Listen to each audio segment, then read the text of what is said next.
کیوں؟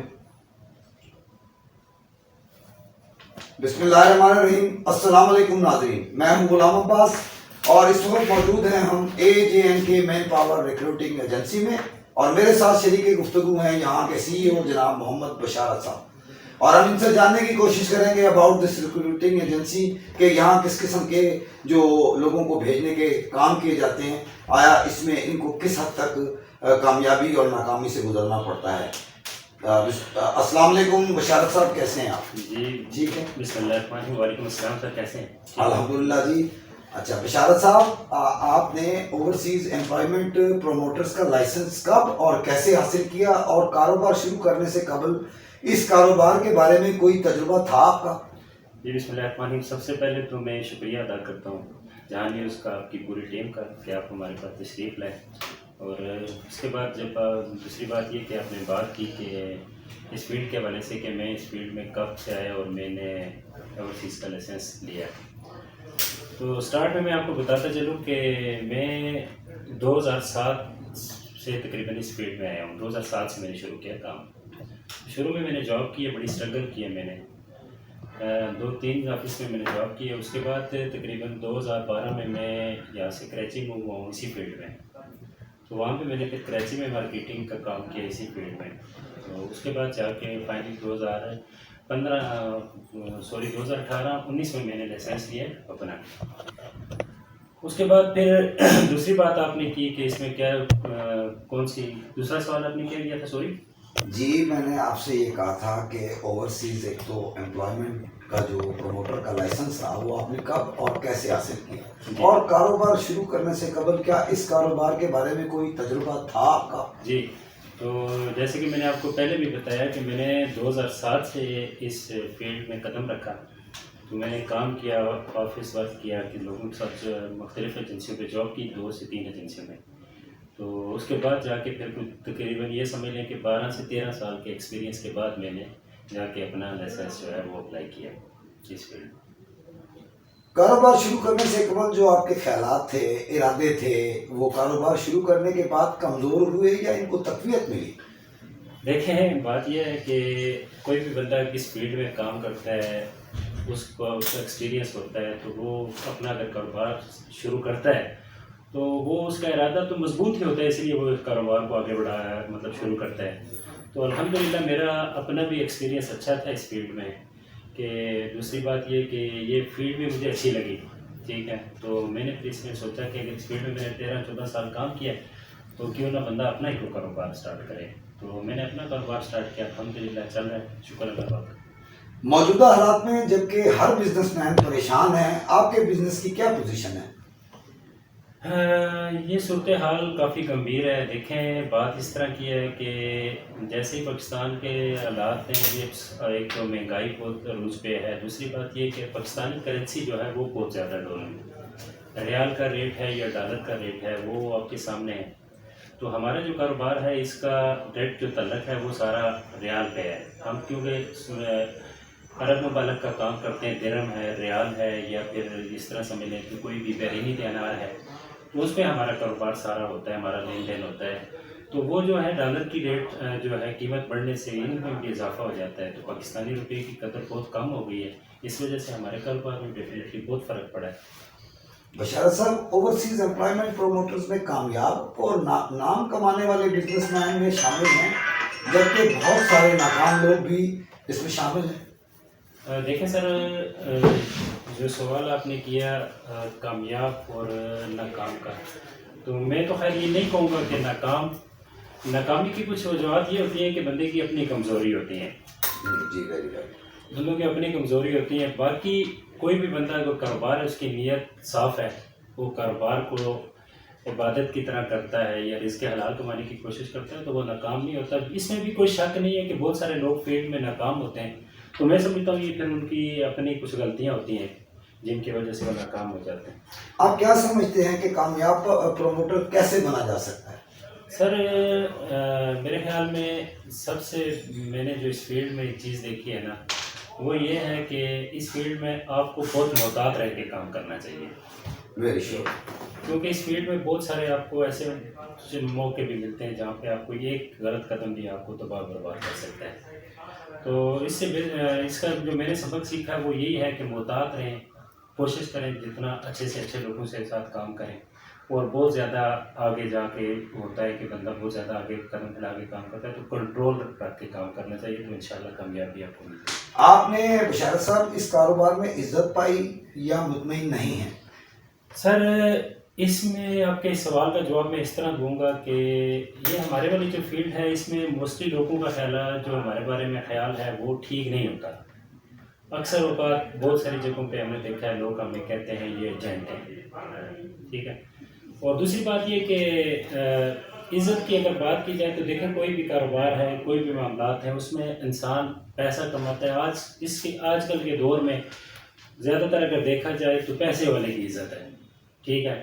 تو کہنے کا میرا مطلب یہ ہے کہ اس فیلڈ میں کچھ ایسے لوگ بھی ہوتے ہیں کالی بھیڑیں جنہیں سمجھ لیں، جن کے غلط کام کی وجہ سے ہماری فیلڈ جو ہے نا وہ بدنام ہے. تو بہت اچھا کام کرنے والے لوگ بھی ہیں جن کی وجہ سے بڑا ماشاءاللہ فیلڈ کا بڑا نام بنا ہے اور اچھی فیلڈ ہے. میں تو یہ کہوں گا مجھے الحمدللہ اس فیلڈ میں آ کے مجھے ناکامی تو نہیں ہوئی، یعنی اٹ مینس کہ آپ اچھا سمجھتا ہوں، بہتر بھی سمجھتے ہیں اور پراؤڈ بھی فیل کرتے ہیں کہ آپ نے ایک اچھے کاروبار کو چنا اور آپ کامیاب بزنس مین کی حیثیت سے اس بزنس کو چلا رہے ہیں. خیر جی بشارت صاحب یہ بتائیں ماضی کے مقابلے میں آج افرادی قوت کی برآمدگی زیادہ ہے یا کم؟ کس ملک کے لیے آج زیادہ پاکستانی جاتے ہیں اور کیوں؟ یو اے ای کے لیے برآمد ہوئی کمی آئی ہے یا آپ تسلیم کرتے ہیں کہ اس کی کیا وجہ ہے؟ دیکھیں سر میرے خیال میں ماضی کے مقابلے میں ابھی افرادی قوت جو ہے نا پاکستان سے باہر جانے والی تو بہت زیادہ ہے. لوگوں کی بہت بڑی تعداد ہے جو باہر جانے کے لیے تیار ہے. اگر آپ کے پاس کوئی کسی کمپنی کا یا کسی کوئی ویزا آتا ہے، آپ اس کا اخبار میں جس طرح ہم آپ کا نیوز اخبار ہے اس میں اگر ہم ایڈ لگا دیتے ہیں تو بے تحاشا لوگوں کی تعداد جو ہے نا وہ جمع ہو جاتی ہے. اگر بات کی جائے کورونا کے بعد ملکوں کی، تو جس طرح پاکستان کے حالات خراب ہوئے ہیں اسی طرح تمام ملکوں کے حالات خراب ہوئے ہیں. تو ماضی کی نسبت ابھی بیرون ملک میں جو کاروبار ہیں وہ لوگوں کے متاثر اس طرح کا کام بہتر نہیں ہے. بہت زیادہ جو کمپنیاں ہیں وہ ڈائریکٹ ویزا دے نہیں رہی ہیں، تو زیادہ تر کام جو ہے نا ابھی میرے خیال میں لوگوں کی تعداد جانے والی بہت زیادہ ہے لیکن ڈیمانڈ باہر سے بہت کم ہے میرے خیال میں. افرادی قوت کو بڑھانے کے لیے حکومت کو کیا اقدامات کرنے چاہیے کہ کاروبار مستقبل میں بہتر ہوگا؟ سر افرادی قوت زیادہ سے زیادہ باہر جا سکے اس کے لیے ہماری گورنمنٹ کو بے تحاشا کام کرنے کی ضرورت ہے. میں سمجھتا ہوں کہ جو ہماری اوورسیز منسٹری ہے وہ اس حوالے سے بالکل جو ہے نا کوئی بھی کام نہیں کر رہی. آپ ایک پروموٹر کو لے لیں، ایک ایجنسی والے کو لے لیں، اگر وہ اپنی پیمنٹ انویسٹمنٹ کر کے باہر کے ملک سے اگر کوئی بزنس لے کے آتا ہے تو اس کے راستے میں بے تحاشا رکاوٹیں ڈالی جاتی ہیں. پاکستان میں مختلف قسم کی اس کو پریشانیاں ہوتی ہیں. فرسٹ آف آل اس کو پرمیشن لینے میں یا پروڈکٹر آفس میں بے تحاشا پریشانی ہے. اس کے بعد ایف آئی اے کے. اور دوسری بات یہ ہے کہ ہماری جو یونین ہے، جو ہماری اوورسیز پروموٹرز کی جو یونین ہے، میرے خیال میں سب سے بڑی ناکامی میں اس کی سمجھتا ہوں. آپ مانتے ہیں اس چیز کو؟ جی میں اس بات چیز کیونکہ آج تک میں نے بھی یہی سنا ہے جب بھی میں نے کسی سے اس طرح کی کوئی گفتگو ہوتے ہوئے، آپ کو پتہ ہے یہ چیزیں چھپتی تو ہیں نہیں، تو ہر بندے کو یہی تھا they are not satisfied with union. آپ کی یہی وجہ ہے کہ آج تک یونین آپ کی کامیاب نہیں ہو سکتی. سر میں یہ سمجھتا ہوں سب سے پہلی بنیادی وجہ تو میں یہ سمجھتا ہوں کہ ہماری یونین میں پڑھے لکھے لوگوں کی کمی ہے، جن کو ہمارے رول ریگولیشن کا یا ہماری اوورسیز منسٹری کے جو رولز ہیں ان کے بارے میں پتہ ہی نہیں ہے. ہم ایک مین پاور سپلائر ہیں، ہمارا کام ہوتا ہے بندوں کو ویزا اسٹیمپ کروا کے، ان کا پروٹیکٹر کروا کے، گورنمنٹ سے اجازت لے کے ان کو سعودیہ بھیجنا. تو وہاں پہ ان کی سیلریز ہیں یا مختلف ایشوز ہیں، ان کی ذمہ داری تو ہماری نہیں بنتی، وہ اس منسٹری کی ہے یا ہماری پاکستان بیسیز کی ہے. لیکن اب اس میں کیا یہ جاتا ہے کہ ایک پروموٹر اگر کوئی مین پاور سپلائی کر دیتا ہے کسی کمپنی کو، تو اگر اس کو وہاں پہ سیلریز نہیں ملتی، اگر ان کے رہائش کا کوئی مسئلہ ہے، تو میڈیکل کا مسئلہ ہے، تو وہ بلا وجہ کی کمپلینس جو ہے نا پروموٹر کو تنگ کرنے کے لیے بنا دی جاتی ہیں. تو اس وجہ سے لوگ جو ہے نا بہت محتاط ہیں، لوگ کام کرتے ہوئے بہت ڈرتے ہیں میرے خیال میں. جو شریف بندہ ہے وہ تو پھر اس طرح کے کام میں ہاتھ نہیں ڈالے گا اگر اس کو پریشانی ہوگی تو تو میرے خیال میں بہت بے تحاشا کام کرنے والے ہیں اس فیلڈ میں، اور یہ پاکستان کی ریڑھ کی ہڈی سمجھی جاتی ہے جو اوورسیز پاکستانی ہیں. تو اوورسیز پاکستانیوں میں باہر بھیجنے میں اگر دیکھا جائے تو سب سے بڑا رول ہے ہمارا، لیکن ہمیں اگر سہولت کی بات کی جائے تو ہمیں کوئی سہولت نہیں ہے کسی کاروبار میں بشارت صاحب یہ بتائیں کیا مشکلات ہیں سرکاری اداروں کی طرف سے، کیا آپ کو کن مشکلات کا سامنا کرنا پڑتا ہے، لوگوں کا کیا رویہ ہوتا ہے ایسی پوزیشن میں، اور وہ اعتبار کرتے ہیں یا زیادہ شک کرتے ہیں؟ سر اگر یہاں پہ اگر کھل کے بات کی جائے تو شاید کچھ لوگوں کو پسند نہ آئے. تو آپ نے بات کی پریشانی کی، تو ہمیں بے تحاشا پریشانی ہے اس فیلڈ میں کام کرتے. سب سے پہلی بات تو یہ کہ اعتبار کی آپ نے بات کی، تو کچھ ہمارے اپنے بھائی ہیں جن کی وجہ سے لوگ ہمارے اوپر اعتبار نہیں کرتے، ٹھیک ہے.